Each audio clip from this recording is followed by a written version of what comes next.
Hey, what's up, everybody? Man BK here, and we got a major quality of life improvement update to PC.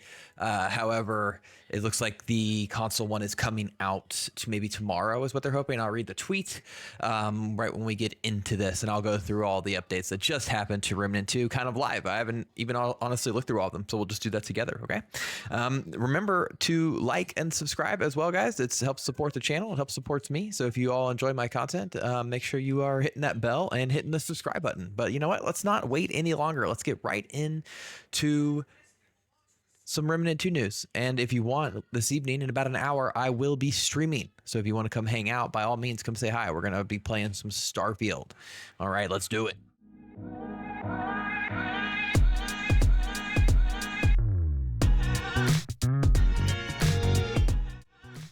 Okay, so this was a tweet that just came out, and of course I'll post a link, I always do, to the source for the update. But the tweet is basically, PC players, if they're gathering your feedback, we're excited to release our first major quality of life update that brings several improvements requested by you all. PlayStation 5 and Xbox players, there was an unexpected issue, and I know you all have heard that before. I already see your eye rolling and your frustration.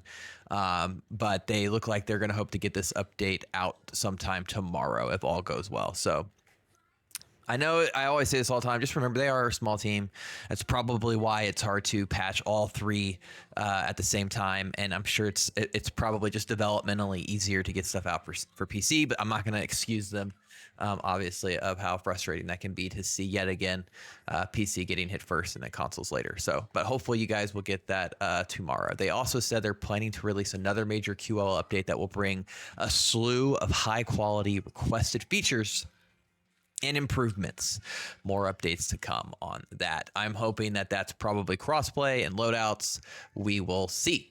But let's get right into it. Major quality of life improvements update for PC. This update brings several improvements requested by our incredible community. Let me see if I can't punch it on this for y'all. There we go.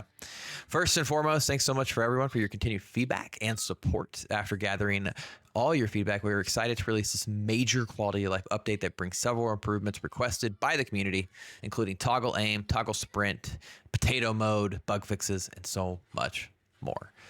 We're planning on also going out with a major QL update that'll be loads of fun for all players. Stay tuned on that. Can't wait to see what that is, Remnant. So on performance and crashes, they fixed issues with the Chaos Gate skill, the Havoc Form skill, improved performance on all stages of the Annihilation boss fight, fixed an issue picking up an item that would cause a small lag hitch for host, crash fixes and optimizations, and detailed geometry video options, which is enabled by default.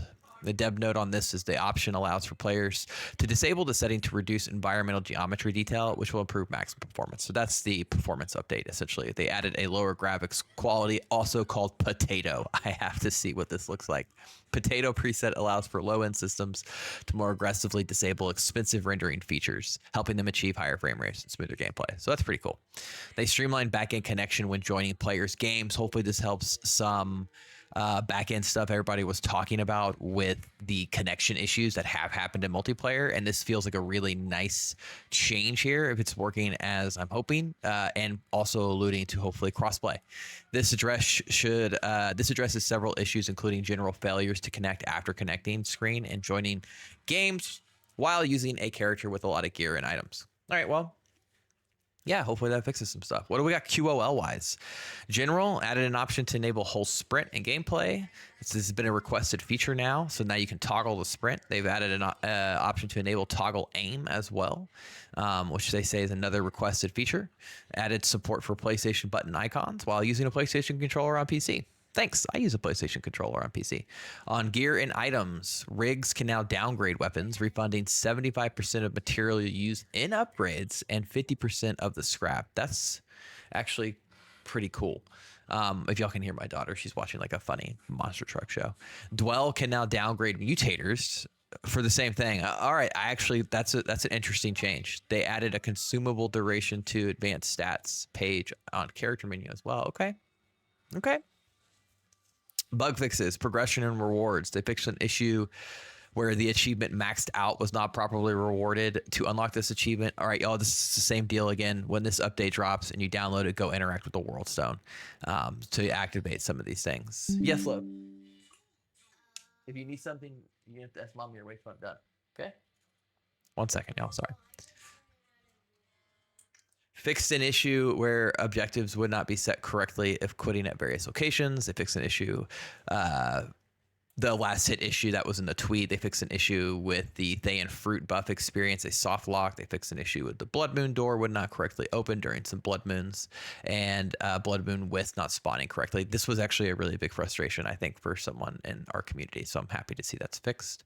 They fixed summoner minions not receiving the sheer damage. They also changed the summoners were unable to summon minions at a checkpoint before the cancer mini boss fight, so you can do that now. They fixed the issue where the Dominator perk stayed active, where minions weren't gaining experience when they would be the people who would actually kill the enemies. Unable to target Shalahala, and where minions potentially continuously respawn when interacting with an NPC. On the Engineer, they fixed an issue where players could swap off the Engineer's heavy weapon after an interaction. Heavy weapon would disappear when a player was holding aim. Oh, wow, I didn't know that. Heavy carry backwards evade cost double stamina, so that's not been fixed. Fixed an issue where turrets were not gaining experience when killing enemies. That's great. And turrets could be active during an ending cinematic. Oh, nice. Archon. Fixed an issue where mastery reward description incorrectly refers to amplitude. Nice. Gunslinger. They fixed the issue where ammo boxes dropped extra ammo that could not be picked up and would persist across rerolls. And the Handler fixed an issue where the very good boy was not granting experience when killing enemies. Look, he gets excited sometimes. Not his fault. That's a W right there. Weapon and mods. A lot of weapon and mod fixes here. Looks like we've got heavy weapon ammo not being lost, the flamethrower not correctly targeting flying enemies, the Big Bang mod not working correctly with the Spirit Wisp mod, Cube gun projectiles were able to push mini faces. Meridian not damaging the Executioner or Royal Archers. Plasma cutter weapon, my nose is itching. The plasma cutter weapon, Phantom's not terminating correctly. Oh, interesting. Ruin pistol audio loop. Oh, I actually had that. I'm really happy that's fixed. The plasma cutter would deal incorrect amount of damage. The sword would remain longer than, okay. Starfield mod was not working with mod duration. I've had that happen too. I was wondering why it was ending so quickly. Nano Swarm would attempt to target Fey gargoyles but not aggro them. So that's been fixed. My nose is itching so bad. Healing shot traveled in the wrong direction with the Bone Saw and Huntmaster. That's funny.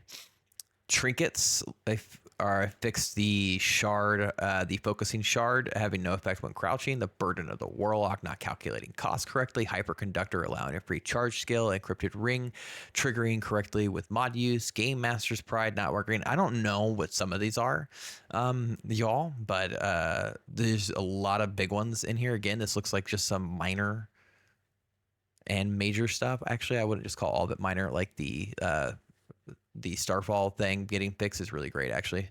One-Eye Joker buff would remain after an item was removed. The Fey Hunter Ring would not increase the range of firearms, so that's not fixed. The Deceiver Band fails to trigger after sliding when wearing Ring of Omens. The Matriarchal Signal would trigger before charged attack stamina was spent.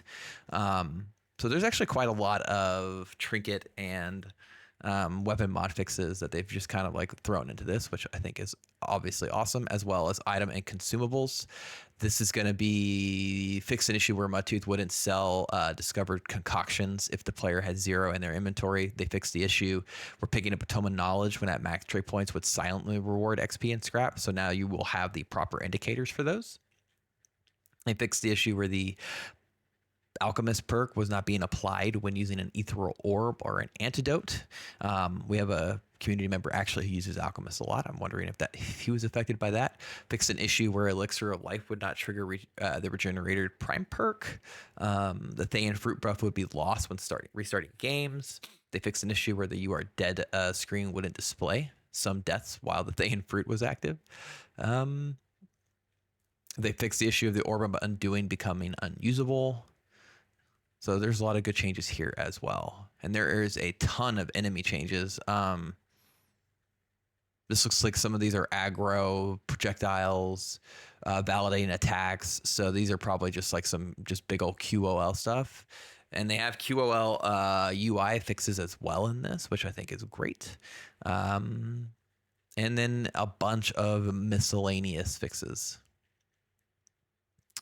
Some of the bigger ones. I'm just now reading these for the first time, y'all. So we'll see if like I saw one down here that actually looked pretty big, which is going to be fix an issue where non-vendor NPCs wouldn't speak in subsequent campaigns after beating, and non-hardcore characters joining a hardcore game has been fixed. Players could speak to Ford through a hole in the wall in the tutorial. That's kind of funny. Yeah. All right. Well, that's like the gist of it. A lot of QOL stuff here. Nothing huge though. No crossplay. No loadouts yet. It really feels like that's actually going to be in this next one. This feels like a nice like the base of a cake that they just made, and then they just like, yes, let's get these QOL fixes out that people really wanted. The big ones being the toggle aim, the toggle sprint, the low graphics options, coming in and fixing some more network stuff and trying to just get the game running as smoothly as possible. Hopefully then meaning the next big QL update is going to be our loadouts and some of these bigger, maybe even a new mode. I don't know. I'm really interested to see like now what this does to the game, what that's going to fix. Let's get this into the hands of console players. And then hearing about like what is next, because I know there's a lot of people who have dumped a lot of time into this game and love it and are eagerly awaiting to hear like what's next and if we're going to get a survival mode or getting something in the game that helps that replayability. But yeah, this is exciting. I love seeing new Remnant stuff. We've built our community around Remnant, so I'm going to continue to cover this game. I'm going to continue to try to make content for Starfield as well and Lords of the Fallen. Like I said, we're going to be streaming Starfield within the next hour. So if you want, come by and check that out. If not, make sure you guys just subscribe. Thank you again for being here. And until we see the next patch, and when I hear when the Xbox and PlayStation 5s go live, I will make that video for you as well. Sound off in the comments on anything you would like me to cover. And even let me know if next time these come out, you just want me to read everything, because I will. But I figured I'd skip over the stuff that you guys may not care about. Or might want to read yourself. I'll post a link in the description below. Thanks again and have a wonderful Thursday night.